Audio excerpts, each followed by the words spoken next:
Yeah, Mike? You got a question? Cool. Do you mind if I bring it over and then We'll share this mic. Yeah, I was wondering how your other two children are doing amidst all the stuff you talked about. Well, Emily's right back there. Wave, Emily. So, Emily is our kid that we did not have introduced media to. God gave us a do-over with them. And she's doing great. She's not interested in video games at all. In fact, she thinks they're kind of bad. And and one of the things I've noticed with her is that we've protected her innocence in that way, that she hasn't been exposed to a lot of things that a lot of other kids are exposed to. So it has kept her more innocent. She's 10, and there's a lot of things she just doesn't know about, and we don't want her to know. So that has been a blessing and a gift. Kate has had issues with social media, as do a lot of girls. And we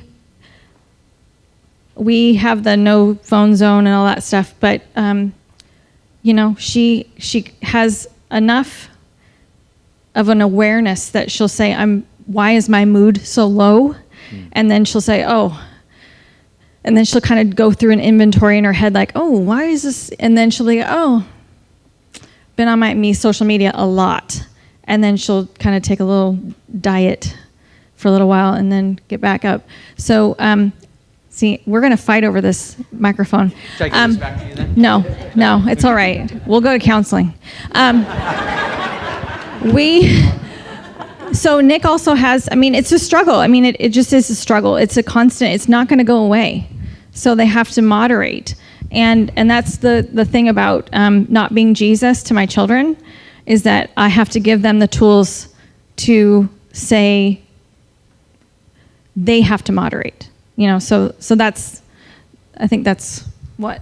So this is fascinating to me because, being a doctor, I kind of like approach it scientifically. So in a way, we adopted Emily. So she was kind of like our do-over and like what Julie said. But what's interesting was that when I looked at the research, there was one classic study where they had two groups of families. And they had one group, both groups want to get video game systems, right? So the researchers purchased the video game system and gave to the first group. Guess what plummeted in that family skill set in the kids? Reading and writing and math, all within 4 months. The researchers took the video game system and gave to the second group the same thing. Reading, writing skills, and math went in 4 months. So we knew the research. So we tried that out with Emily, and it was kind of like a little research experiment. I know it's going to sound so bad, but it worked. She's great in math, and when she was a first grader, she was reading at 5th to 6th grade level. Because when she was bored, she opened up the Bible and started sounding out words in the Bible. It was just crazy. So I'm like, wow, this research is really validating. When you apply it and you see it works, it's so exciting. And then Kate, though, she was still suffering because of our past. And so she was using social media as an antidepressant. And so when we gave her a phone with a keypad for texting, she was texting over 10,000 times a month. Her grades started to drop. And then when I told her that we're going to switch her from that phone to a flip phone, she was pacing around the house like a junkie. Are you kidding me? My friend?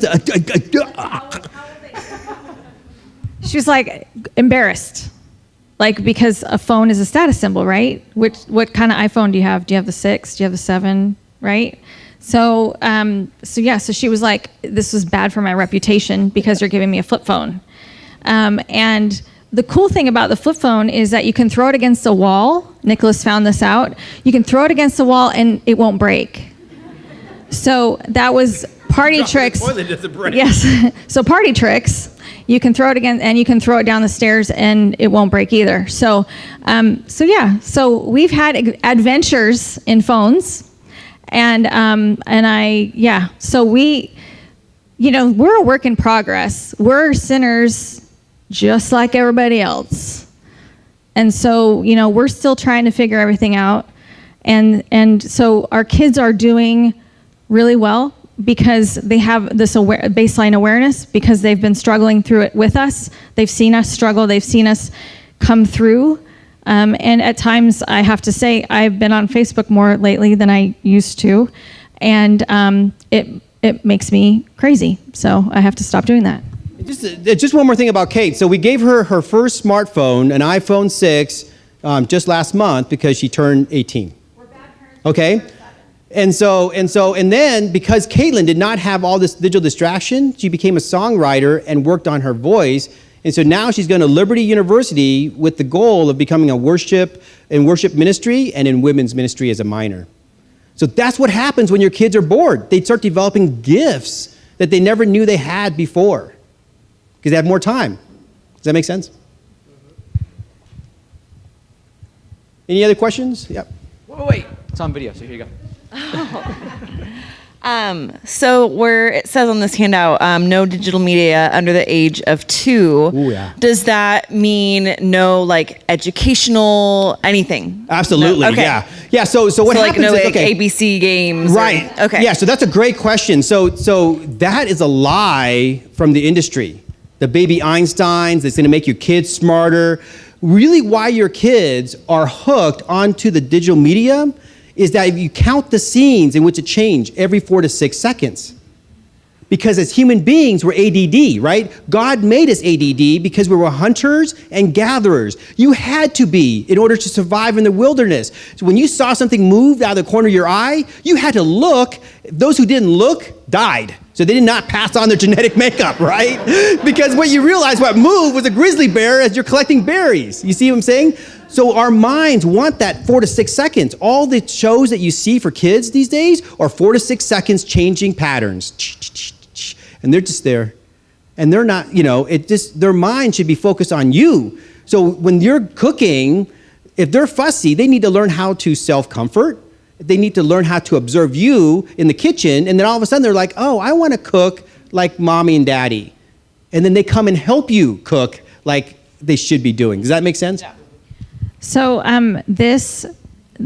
the whole industry of make your kids smarter thing is really actually a lie, and the best determiner of our children's success is whether they can relate.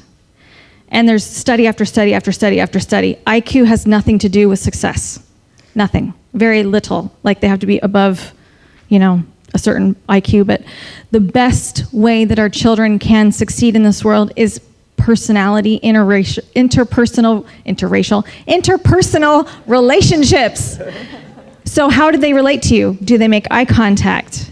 Are they responding appropriately? Do they have self-control? Can they self-soothe?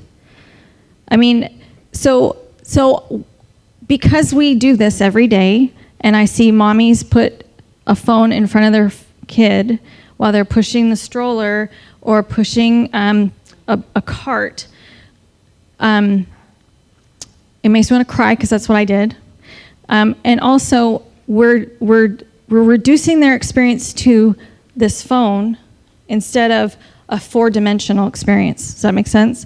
So that there's sights, there's sounds, there's there's things to touch. All these things that we have out in this world, we are reducing their experience to a screen that's as big as your hand. And so it actually affects their brain development. And the best thing that we can do is give our kids the gift of self-control. How do they soothe themselves? How can they sit quietly and think? We are losing our ability to create in our country because we're being told what to do on our screen. We're being told how to think from our screen. If we sit and let our mind wander, we can create. That's how we create. If we are overstimulated and being told what to think all the time, we don't have new thoughts for ourselves. And so many people have come to us after we've said, why don't you try to go on a fast, a digital fast? They come to us and say, my daughter discovered she's an amazing artist, and you would not believe the things that she's created. So they just put a study out, and they were studying toddlers, and said that the best thing for development for them are things that don't have batteries and don't plug in. So blocks, so faces, so, Play-Doh and, those kinds of things. It's old school. It's old school, and it's cheap. I think it's like freedom. Like, it's freedom. You're not plugged into anything, and it's portable. Your face is portable, and you're teaching your child how to, when mommy is upset, this is what her face looks like. You know what I mean? But those things are important because many kids now these days do not know how to read facial expressions. That is a huge key into how we relate to other people and how we respond appropriately. So I would just say, no batteries, don't plug it in, whatever it is. It's touch, it's sound, those are the best things. Get them dirty. The best day you can have is when there's a ring around the bathtub. Those are the best days for your kids. Get them dirty.